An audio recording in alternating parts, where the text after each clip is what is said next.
En México habrá una presidenta durante los próximos 6 años, la primera en ocupar ese cargo en la historia del país y también en América del Norte. La oficialista Claudia Sheinbaum arrasó en las votaciones del 2 de junio. Los conteos preliminares del Instituto Nacional Electoral, el INE, señalan que la candidata del partido Morena obtiene entre el 58 y casi el 61% de los votos. Eso es como mínimo más de 30 puntos porcentuales por encima de su rival más cercana, Xóchitl Gálvez, la candidata de los partidos tradicionales el PAN, el PRI y el PRD, y quien sacaría entre 26 y 28,6%. Mientras que Jorge Álvarez Maínez, con Movimiento Ciudadano, sacará más o menos el 10%. Estos resultados se confirmarán después del miércoles, cuando el INE afirme el voto a voto en los cómputos distritales. Este es por ahora el conteo rápido que se hace con una muestra de más del 74% de las casillas de elecciones presidenciales y con el 67% de las del Congreso de la Unión, por el que también votaron los mexicanos el pasado domingo. Y allí, el partido del actual presidente Andrés Manuel López Obrador también tuvo una victoria, solo que todavía más contundente, pues aumentarán sustancialmente sus senadores y sus diputados. Actualmente en el Senado, Morena y sus aliados, que son el Partido Verde, el Partido del Trabajo y el Partido Encuentro Solidario, tenían 74 de los 128 escaños, es decir, que tenían la mayoría simple al contar con más de 65, pero no los 85 de la mayoría calificada, que son las 2/3 partes que se necesitan para modificar la Constitución. Esto podría cambiar ahora, pues los resultados preliminares les dan a los oficialistas entre 76 y 88 senadurías, mientras que los opositores, que actualmente tienen 35 escaños, podrían tener de 34 a 43. Donde sí ya Morena tiene mayoría calificada es en la Cámara de Diputados.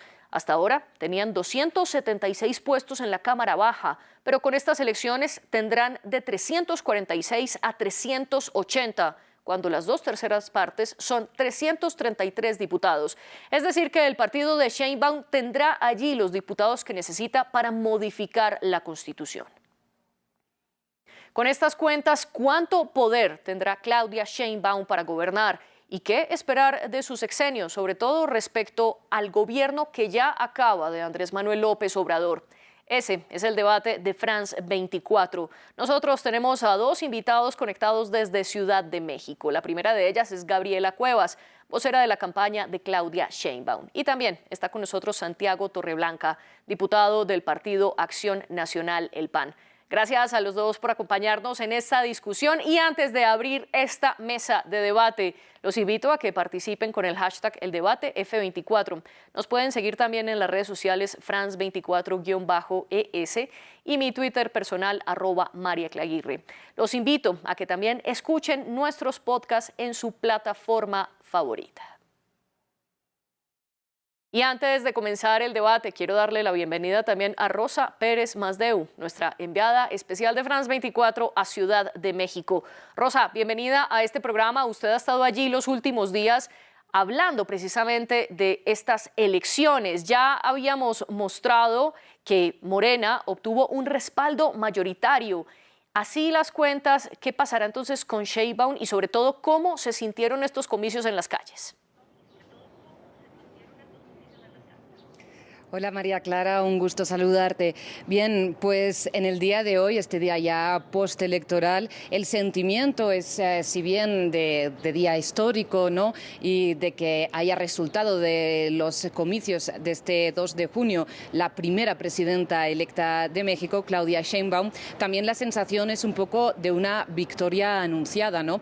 Y es que recordemos que las encuestas ya daban por ganadora desde hacía meses con una amplia ventaja a Claudia Sheinbaum, pero sin embargo ayer por la noche, cuando se estaba esperando el conteo rápido del Instituto Nacional Electoral, hubo algunos momentos de incertidumbre porque recordemos que la candidata de la coalición opositora, Xóchitl Gálvez, y de hecho pues sus portavoces salieron a darse por ganadores, tanto en la presidencia de México como en la jefatura de gobierno de la Ciudad de México como en varios estados, algo que también hicieron desde la campaña campaña de Morena, ¿no? Desde Sigamos Haciendo Historia. Por lo tanto, había una situación bastante tensa, teniendo en cuenta que ambas coaliciones se daban por ganadoras antes de conocer los resultados y en dos versiones claramente excluyentes entre sí, ¿no? Precisamente por eso fue uno de los momentos que más aplausos generó ayer por la noche durante el discurso de victoria de Claudia Sheinbaum en su sede de campaña, cuando dijo que Xóchitl Gálvez la había llamado para felicitarla, para reconocer su victoria, ¿no? En ese momento, digamos que se instaló la calma entre las personas de la campaña de Sheinbaum que estaban presentes y también entre la prensa, ¿no? Porque había esta incertidumbre de si se iban a impugnar los resultados o no, pero finalmente lo decíamos cuando se conoció este conteo rápido del INE y se vio que la ventaja de Claudia Sheinbaum era de prácticamente más de 30 puntos, pues ya la tendencia era indiscutible. Usted hablaba de ese discurso de victoria que pronunció Claudia Sheinbaum y como bien lo dice, ella no dio demasiadas pistas de cómo será su gobierno, pues afirmó que gobernaría en general para todos los mexicanos. Pero ¿qué se sabe hasta ahora de cómo podría ser este sexenio?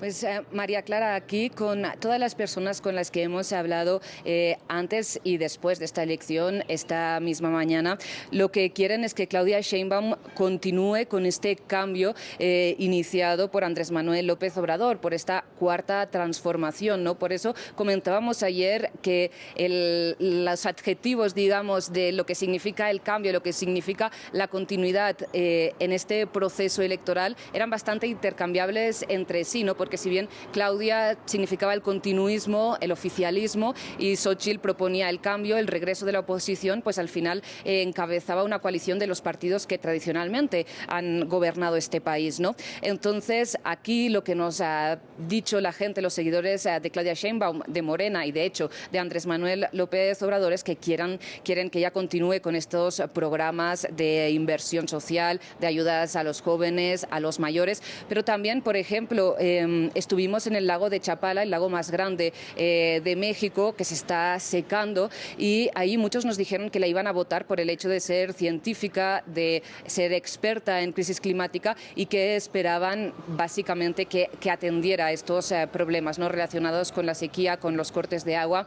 En lo que respecta al tema de conquistar más derechos para las mujeres o garantizarles mayor seguridad, la verdad es que no hemos encontrado personas que tengan grandes expectativas en este sentido, más allá de que, pues, en términos de representatividad sea importante, ¿no? Eso sí, la gran duda que se abre para este sexenio de Claudia Sheinbaum es precisamente en qué medida va a cortar con la herencia de Andrés Manuel López Obrador o va a seguir una línea, digamos, muy parecida, ¿no? Recordemos que Claudia Sheinbaum ha estado siempre acompañando a López Obrador en las últimas más de 2 décadas en los proyectos políticos. Por lo tanto, hay un poco esta duda sobre cómo va a dirigir el poder ejecutivo del país.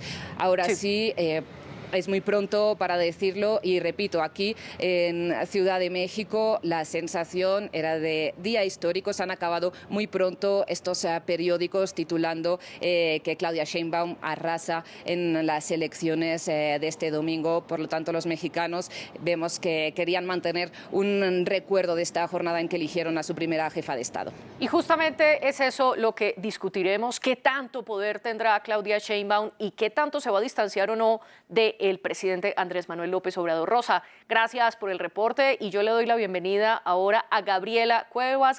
Gabriela, gracias por estar con nosotros. Primero que todo, ¿cómo explicar esta victoria que, como bien lo dijo nuestra enviada especial y lo muestran las cifras, fue arrasadora? ¿Cómo interpretar el hecho de que los partidos tradicionales hayan sido derrotados por Morena y por Claudia Sheinbaum? Bueno, primero, muchas gracias por esta invitación. En segundo lugar, entrando al tema de la elección, desde hace 6 años se ha construido un proyecto muy importante de transformación para México. Una transformación que lo que implica es generar las mejores condiciones de bienestar para la población y que se tradujo en un incremento histórico en el salario mínimo, que los partidos tradicionales siempre dijeron que no se podría hacer porque se traduciría inmediatamente en inflación, y no fue así. Y en segundo lugar, en una serie de programas que, como bien comentaban ustedes, de inversión social, de transferencias directas a la población más vulnerable, lo cual permitió que incluso en momentos tan complicados como los que se vivió económicamente en el mundo en estos últimos años, aún así 5 millones de mexicanos y mexicanas salieran de las condiciones de pobreza. Si bien todavía hay mucho trabajo por hacer, esto sentó unas bases muy importantes para esta cuarta transformación de la vida pública de México. Pero además, Claudia Sheinbaum recorrió incansablemente nuestro país. Ella visitó los 300 distritos electorales, trabajó con la gente, estuvo directamente involucrada en sus recorridos, en dedicarle mucho tiempo a platicar, a dialogar con el pueblo de México. Además de esto, también tenemos candidatos, y hay que reconocerlos, candidatos y candidatas muy activos, a quienes compitieron y que la inmensa mayoría ganaron por las gubernaturas, por la jefatura de gobierno de la Ciudad de México, por presidencias municipales, diputaciones federales y locales, por el Senado de la República.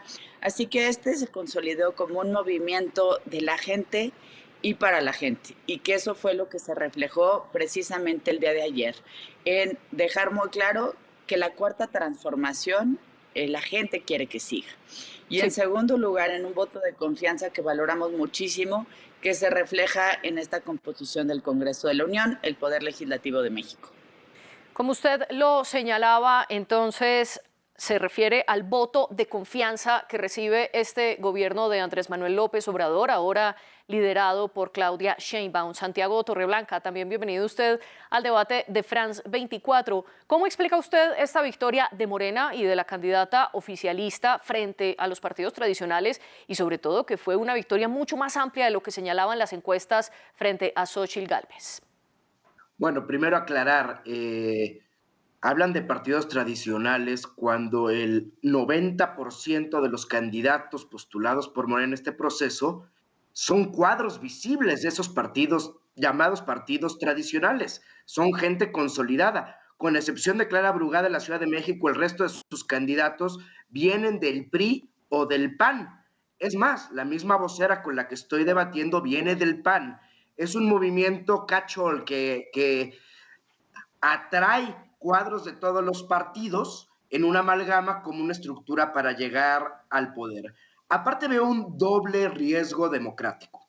Sin importar la ideología, no conviene que el titular del Poder Ejecutivo no tenga contrapesos en el Legislativo, sea quien sea, inclusive si fuera una presidenta o un presidente del Partido de Acción Nacional, no me parece sano en democracia. Fue la elección del electorado.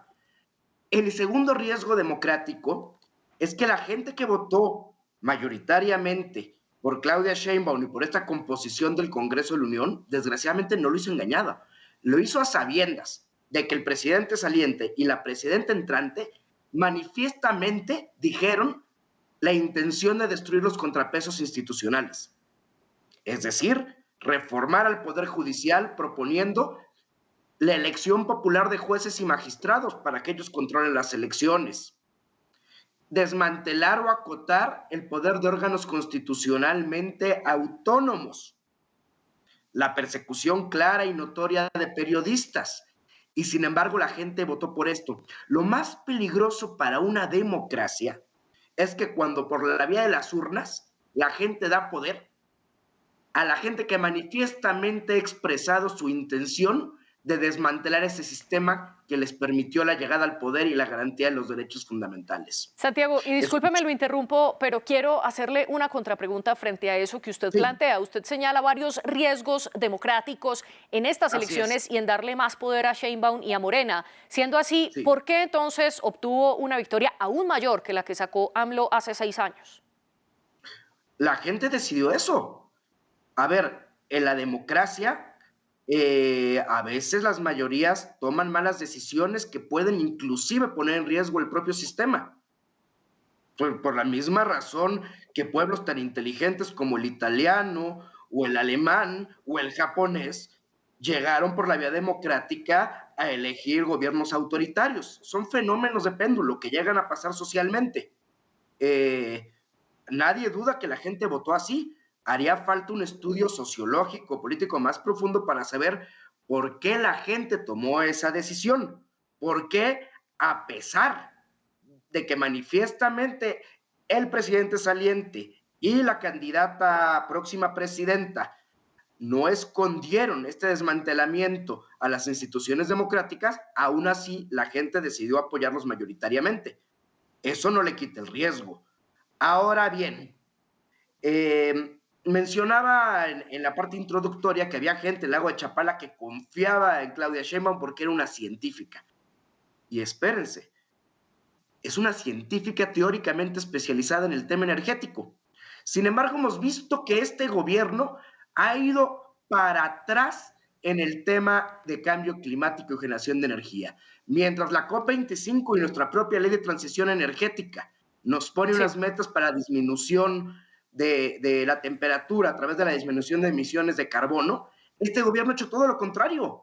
Su inversión, su idea ha sido producir más electricidad a través de la quema de combustóleo, ya ni siquiera carbón, y en lugar de hacer una transición energética moderna, apostarle a la refinación de gasolinas en un esquema doblemente dañino, con pérdidas económicas por un lado y con un alto costo ecológico por el otro. Es la gran ironía. Santiago. Una científica especializada en temas energéticos lleva a cabo una política que afecta al cambio climático con un costo económico elevado. Es un fenómeno social curioso. Le propongo que volvamos al argumento inicial que usted estaba planteando. Antes de esto, un contexto para nuestra audiencia, y es que durante el gobierno de López Obrador, él impulsó lo que llamó dos planes, el plan A y el plan B. Esto eran reformas profundas al sistema, tanto electoral como judicial del país, entre otras múltiples modificaciones que él quería implementar en su gobierno. El llamado Plan A se hundió primero en el Congreso por no tener esas mayorías calificadas que ahora sí tendría con estas elecciones. El Plan B, sin embargo, fueron leyes secundarias, es decir, no eran leyes constitucionales, sino de un menor rango legal, y por eso no requería la mayoría calificada, sino una mayoría simple, que es la mitad más uno. Este plan B lo aprobó el Congreso y, sin embargo, luego la Suprema Corte lo tumbó por temas de procedimiento, alegando que los partidos no tuvieron el tiempo específico para debatir esto. Y fue en ese momento que el presidente López Obrador le dijo a los mexicanos que necesitaban el plan C. A esto le llamó conseguir las mayorías calificadas en el Congreso en las votaciones del 2 de junio de 2024, como en efecto ocurrirá con la Cámara de Diputados y como quizás ocurra con el Senado. A esto es a lo que usted le llama una mala decisión de mayorías que pone en riesgo el sistema, son sus palabras textuales. Gabriela, ¿usted cree que en efecto esto es una mala decisión de la mayoría? La verdad es que lo que demuestra la intervención del interlocutor por parte de los partidos del PRI y del PAN, porque el PRD hasta todo parece indicar que va a perder el registro, es un profundo desprecio por la gente. Es decir, en lugar de defender y aplaudir la fiesta democrática que se vivió ayer, ellos siguen enojados hasta con el pueblo de México, cuando en realidad todo ese enojo debieran canalizarlo a hacer un ejercicio de autocrítica sobre por qué han perdido reiteradamente las elecciones. El señor Torreblanca tiene razón en una cosa, y es que mucha gente nos salimos de esos partidos, del PRI y del PAN. Lo que no hacen es decir por qué. Y la principal razón es porque son partidos que en el caso del PAN se volvieron profundamente autoritarios y decidieron adoptar la peor parte del PRI, la cultura autoritaria, antidemocrática, profundamente corrupta, y lo vemos en todas las esferas. Es decir, el PAN desde que perdió la presidencia en el año 2012, con una candidata que despreciaba a su propio partido y a los resultados de gobierno, es decir, cuando Josefina Vázquez Mota empieza a hacer campaña en ese año, lanza su publicidad diciendo Josefina diferente, deslindándose de absolutamente todo. Josefina termina la historia yéndose a un tercer lugar. De hecho, ayer también vuelve a perder hasta en un distrito compitiendo para ser diputada. Y el PAN en ese año, en 2012, a pesar de que varias personas en el Consejo Nacional del PAN pedimos que se hiciera un proceso de reflexión, para analizar por qué el PAN había perdido de esa forma, se negaron siquiera a hacer un análisis de por qué se había perdido. Hoy el PAN y el PRI se aferran a un modelo político de la dictadura de los plurinominales. Y la gente está cansada de esas oligarquías partidistas, está cansada de este tipo de expresiones donde en lugar de decir, oigan, ¿en qué nos equivocamos? ¿Cómo podemos mejorar y ser mejores representantes de la gente? Deciden reprochárselo al pueblo de México a menos de un día de haber tenido un proceso electoral con millones de mexicanos y mexicanas participando. Es decir, yo no acabo de oír, por ejemplo, ni siquiera un agradecimiento a quienes sí votaron por ellos. No escucho tampoco ningún agradecimiento a las personas que estuvieron como representantes en las casillas o funcionarios de las casillas. Están enojados y la gente en México no apoya el enojo del PRI y del PAN porque saben el daño tan profundo que ocasionaron a México entre 1929 y 2018. Y no es solamente este tema de que pues no entienden nada y no entienden a la gente y no se acercan a la gente y quieren gobernar desde sus oligarquías. También hay un profundísimo desconocimiento de la realidad nacional. El señor acaba de comentar que lo mal que según él está en México en la agenda de cambio climático, porque claramente desconoce las grandes inversiones que se están haciendo tanto en energía solar en el norte de México, las grandes inversiones también europeas que se están haciendo en el corredor interoceánico en materia de hidrógeno y que equivalen a 16,000 millones de dólares. No tienen idea, están desconectados de absolutamente todo. Nosotros hoy vemos un México al que le agradecemos. Le agradecemos a la gente que participó el día de ayer, a quienes votaron por nosotros y a quienes no. Claudia va a gobernar para todos, lo mismo que Clara Brugada en la Ciudad de México. Ellos decían, no, que vamos a ganar la Ciudad de México. Vean los resultados de ayer. Ganamos por más de 2 dígitos. Perdieron muchas de las alcaldías que ya había gobernado el PRIAN desde el 2021. No supieron gobernar ni para la gente ni por la gente.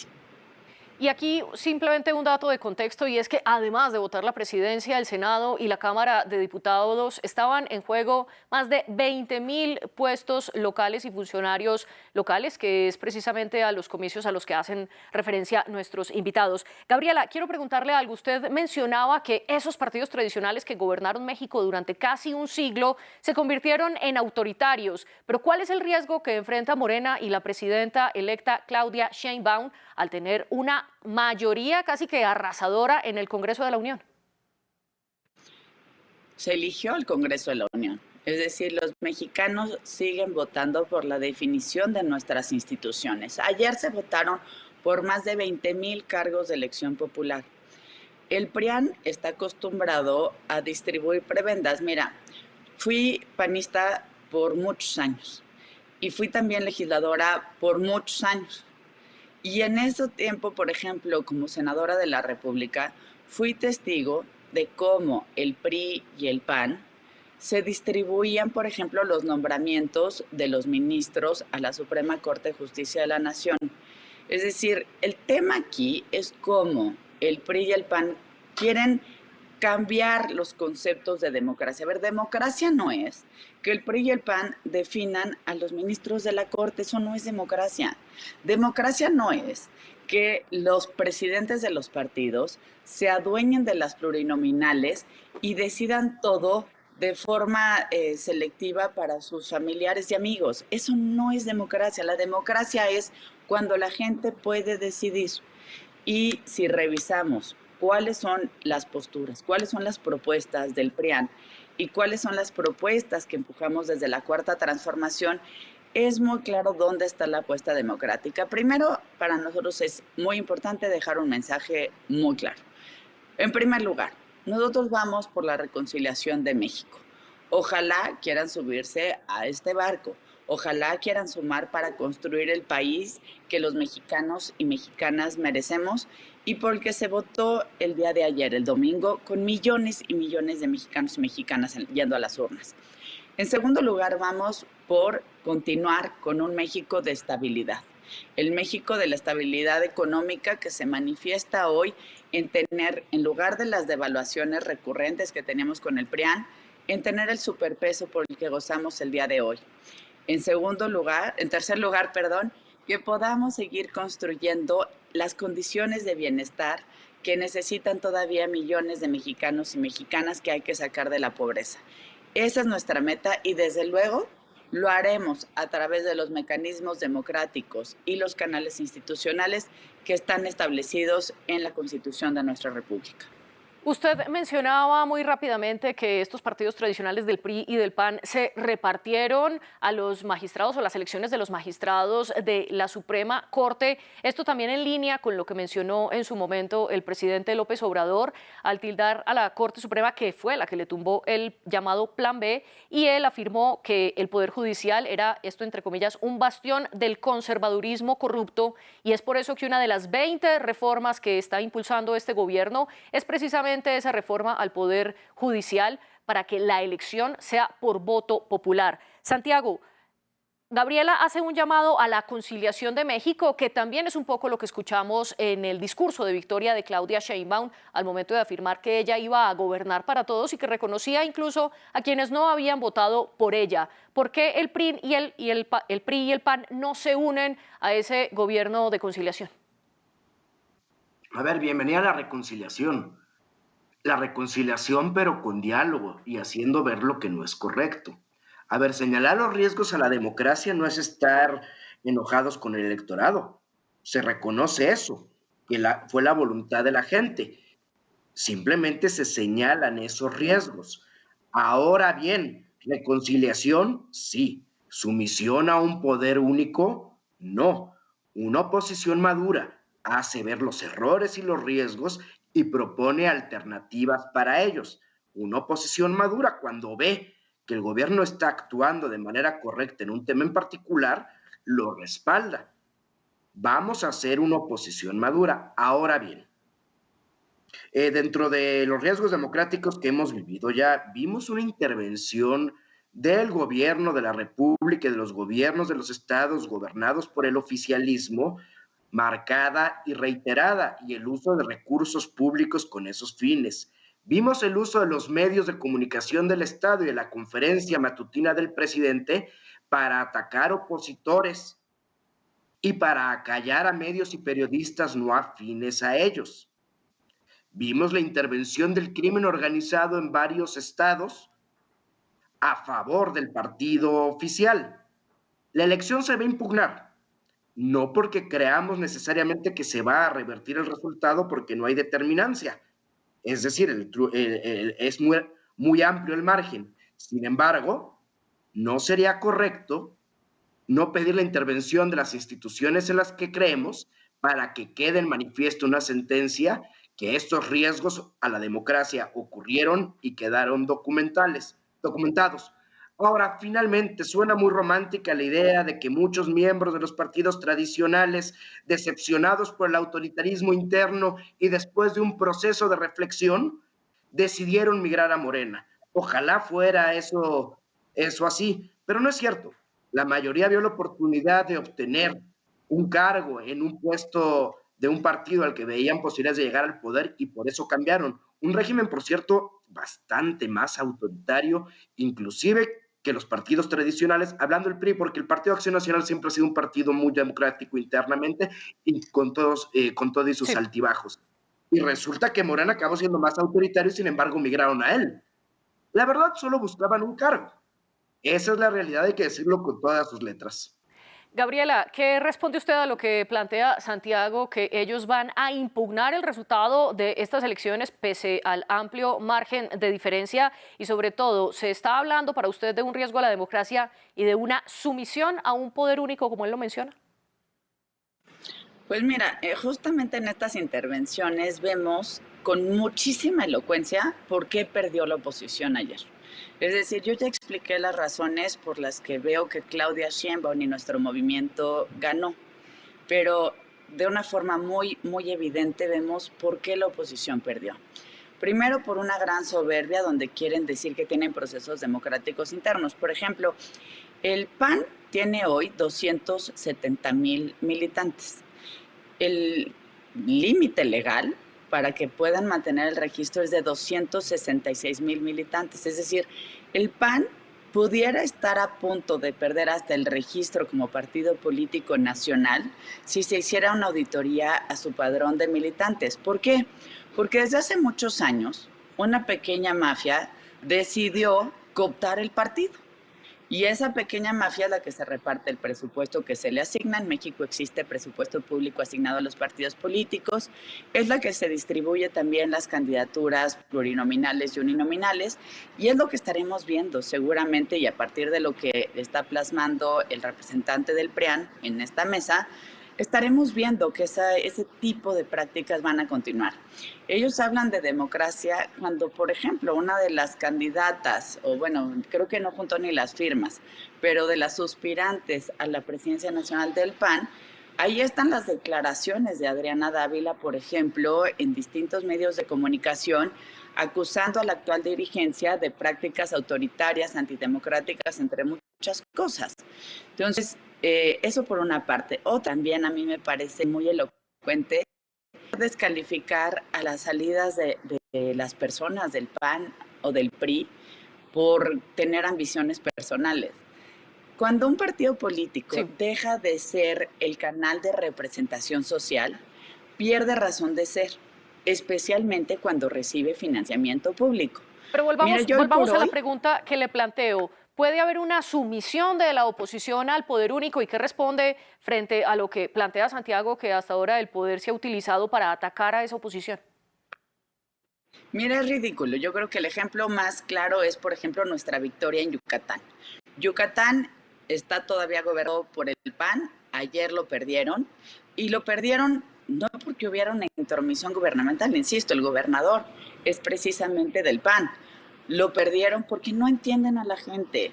Nosotros lo que invitamos es a un diálogo y es a la construcción de la reconciliación nacional, pero nunca vamos a estar avalando las prácticas ni corruptas, ni antidemocráticas, ni todas las prebendas a las que estaba acostumbrada la hoy oposición.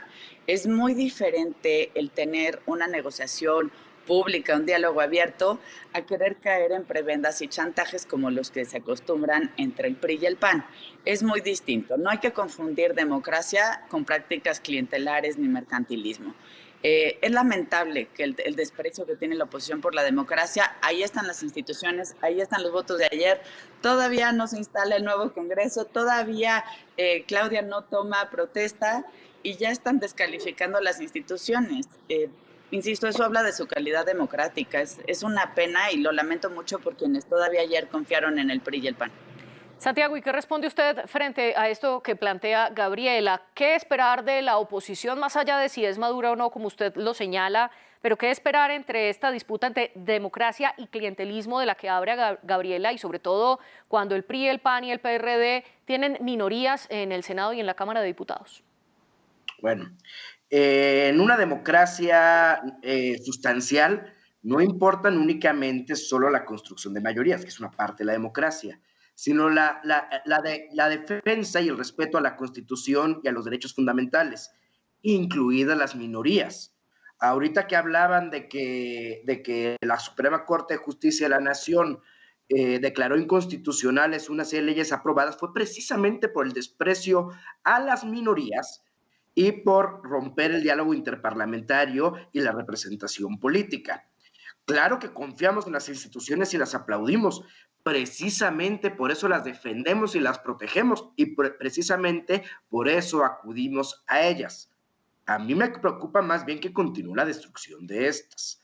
La Comisión de Derechos Humanos, anteriormente autónoma y desvinculada del poder político y que fungía como contrapeso, hoy se encuentra subordinada al poder e inclusive como una aplaudidora del mismo.